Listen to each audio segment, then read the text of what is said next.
Hello and welcome. It's Sean Carney, and I'd like to welcome you to the first edition of my music vlog. And I thought I would start with my very first commercial recording. It's called A Fifth of Good Whiskey Blues, and this was a compilation. Was released on the Taxim label, Taxim. Taxim was based out of Hamburg, Germany, which would end up being an important place for me in my career much later. Well, not much later, about 10 years later. But this was really what put my name on the radar in the beginning. The song that was included was Christine Kittrell's "Sittin' Here Drinkin'." And that song was recorded at Music Hall in Columbus with my band, which was, at the time, it was Sean Carney and the Night Owls, Niteowlz, and that was my first band. It was John Bird on the drums and Jeremy Lakov on the bass, and I started fronting that trio when their guitarist couldn't make a couple of gigs. He was playing, I believe, with Donna Mogavero, and just got too busy with her and had to drop this other trio that he was fronting. So I wound up picking up his gigs. I couldn't sing a lick. I mean, my vocals were just awful. But we soldiered through and made the gigs. And Christine Kittrell had been fronting different bands on a very limited basis that I was playing in, the Joint Rockers, and I think even the King Bees. And we had gotten her out a couple of times for special occasions where she'd come out and front one song maybe.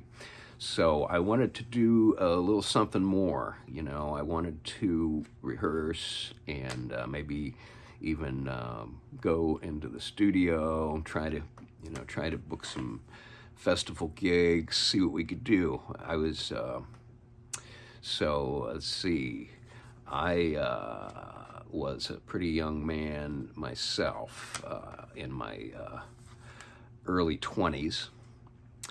When I first met Christine. I think I was about 19 or 20. So anyway, we recorded 3 songs at Music Hall. We recorded "Sittin' Here Drinkin'," "Every Night in the Week," and a ballad called "Ain't Never Seen So Much Rain." And those were all Christine Kittrell tunes that came out of her catalog, which went all the way back to 1951. So "Sittin' Here Drinkin'" was the strongest track. So I was contacted by a Nashville producer. His name was Fred James. And Fred had produced at least one release on Blacktop from Nashville R&B pioneer Earl Gaines and his fabulous band. It was a really great recording. And, you know, I thought if there was any chance of doing anything for Christine, working with Fred James was probably going to be the way to go. So Fred had contacted me about this compilation. It was a series. It's called "Fifth of Good Whiskey Blues, a collection of contemporary blues songs from the state of Tennessee, Volume 5. So this was a series, and we were lucky to get in there.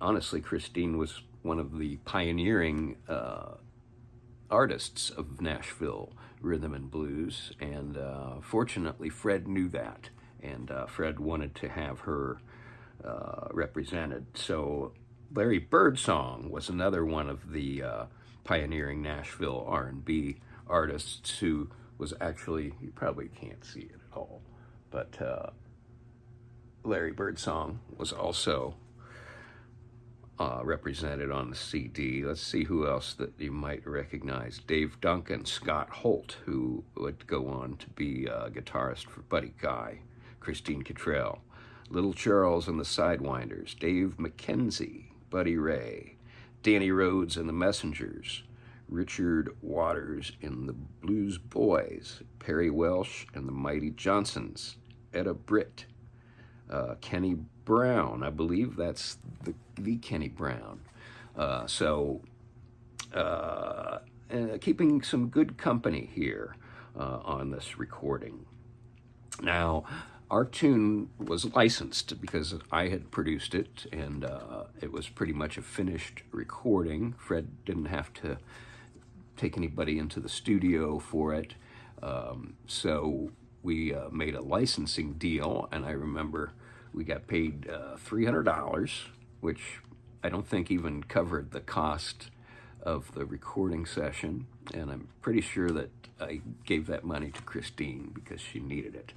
I was just tickled to be involved, and I kept the paperwork. Somewhere I still have that licensing paperwork as well. But it was very exciting for me to get to be on a CD. I'd never been on a CD yet, and this one was released in Germany as well as in the States, so it was kind of exciting to be an international artist with my debut.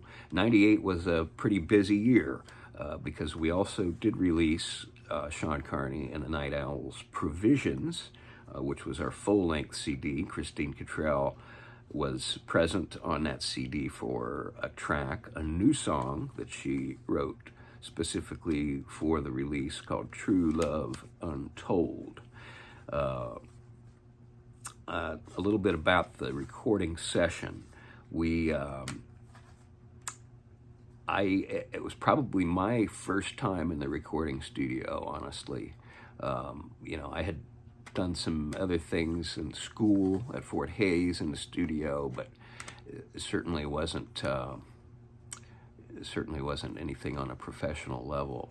So we were excited to get in there, and certainly Christine was no stranger to the studio, and I think for her it was exciting to be around these young people who were excited about her, and she was dealing with a lot of pain. Christine had endured 13 back surgeries.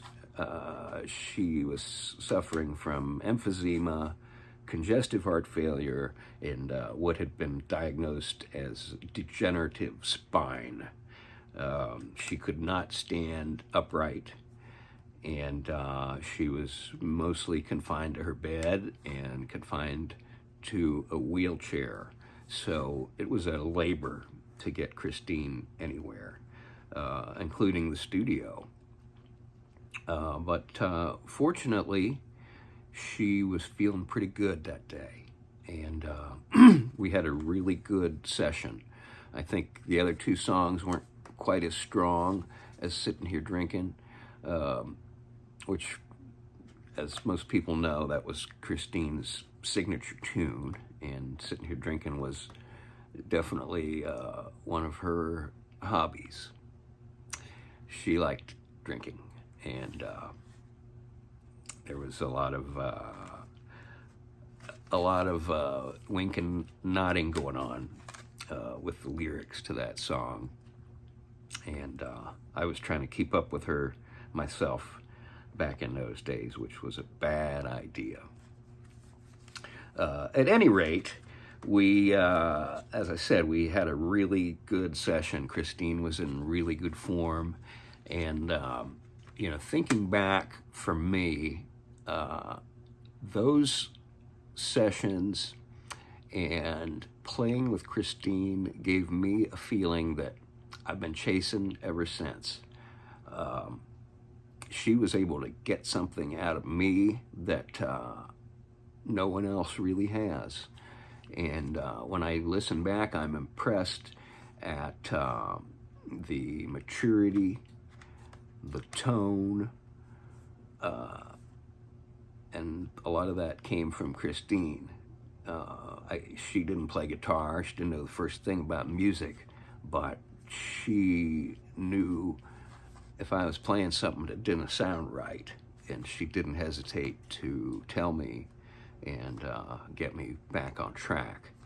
The guys in my band, Jeremy Lockov on the bass and John Bird on the drums, were both more experienced than me. Jeremy was studying at OSU in the Jazz Studies department and playing upright bass and electric bass, and I really wanted upright bass in my band. So I was excited that I finally had somebody who could do it and who felt pretty confident about playing the material.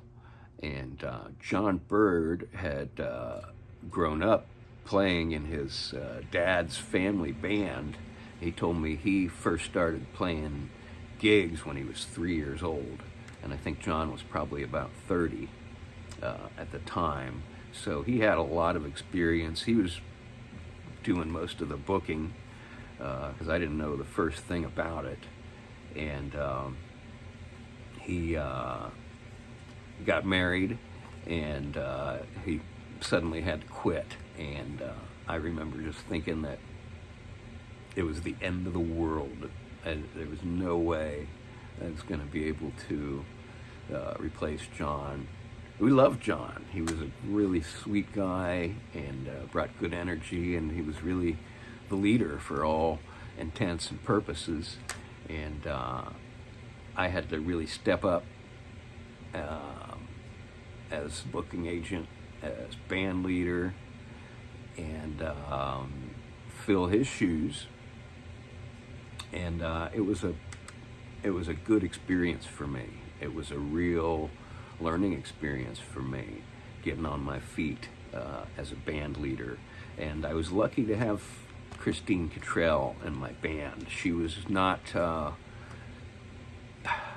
can I say, she was not very well known because she had been a shut-in for 20 years, but she had quite an amazing career as a recording artist that went back to 1951 with recordings on the Republic label, Bullet, King, Federal, VJ, quite a discography that Christine had. She had recorded with people like Little Walter, John Coltrane, Little Richard. As far as I was concerned, Christine Kittrell's recordings were as strong as anything else that I heard from that era. And it was just a head scratcher that she didn't become a big star. But there were a lot of unfortunate events in her life and in her career, and unfortunately she was sidelined in a big way, and sidelined really unfairly. But we'll talk about that at another time. My mission was to try and correct some of those things and try to get Christine back out there in some capacity.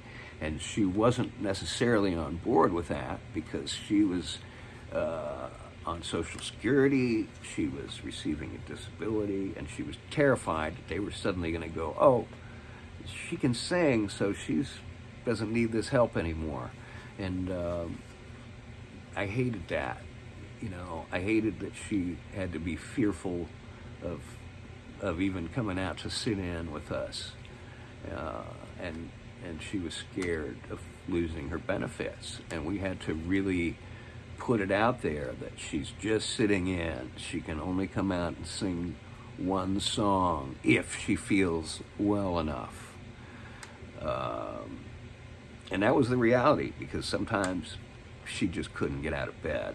There were times that she was scheduled to sing and couldn't, just wasn't feeling up to it.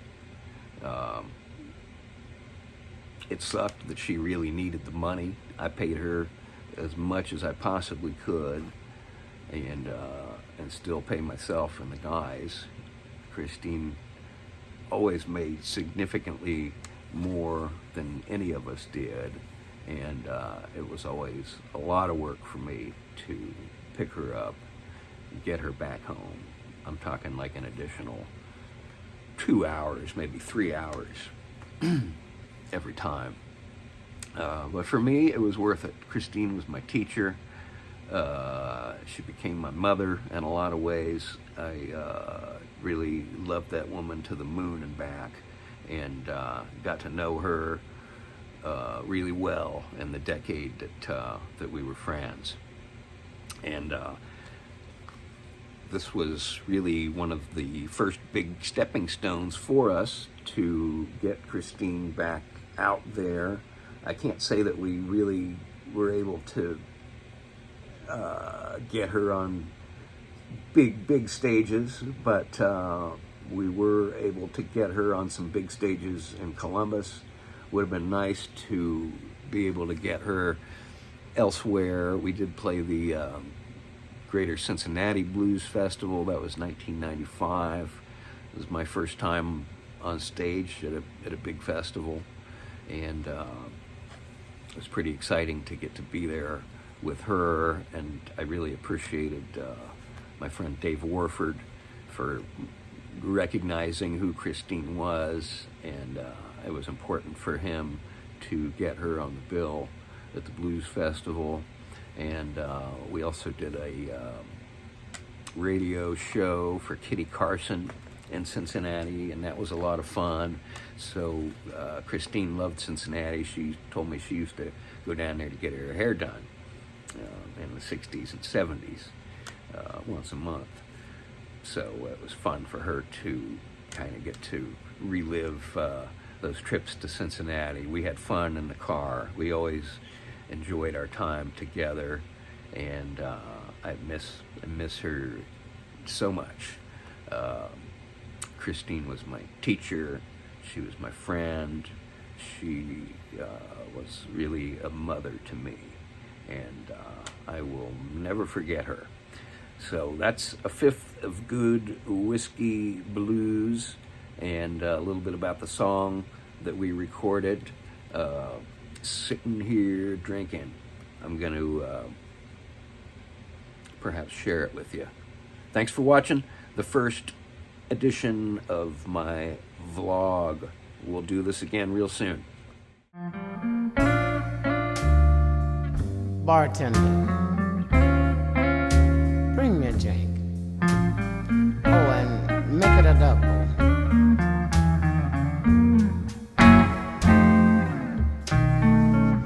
I'm sitting here drinking. They say it will help you to forget.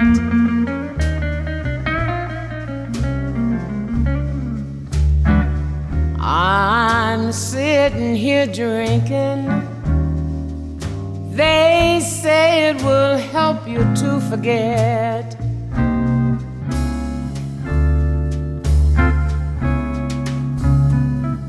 Been drinking all day. Oh, and I haven't forgotten yet.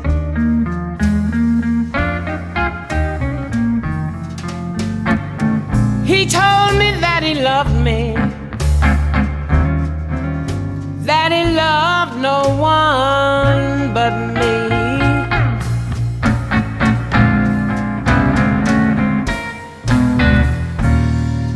He told me that he loved me, that he loved no one but me.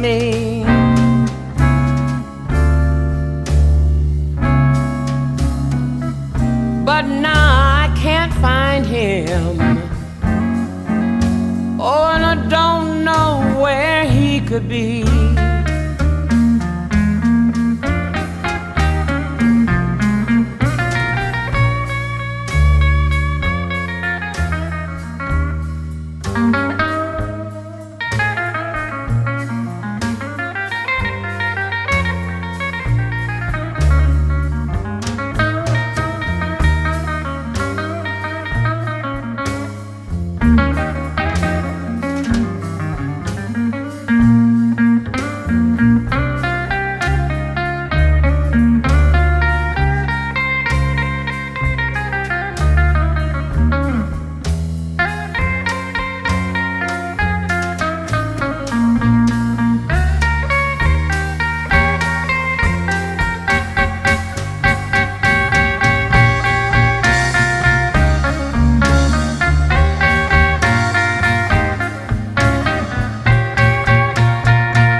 Saw baby this morning, asked him if he was coming back.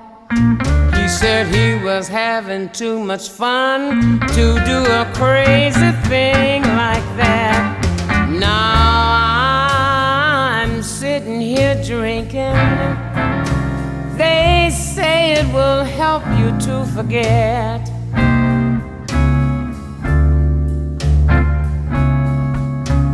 Been drinking all day, and I haven't forgotten yet.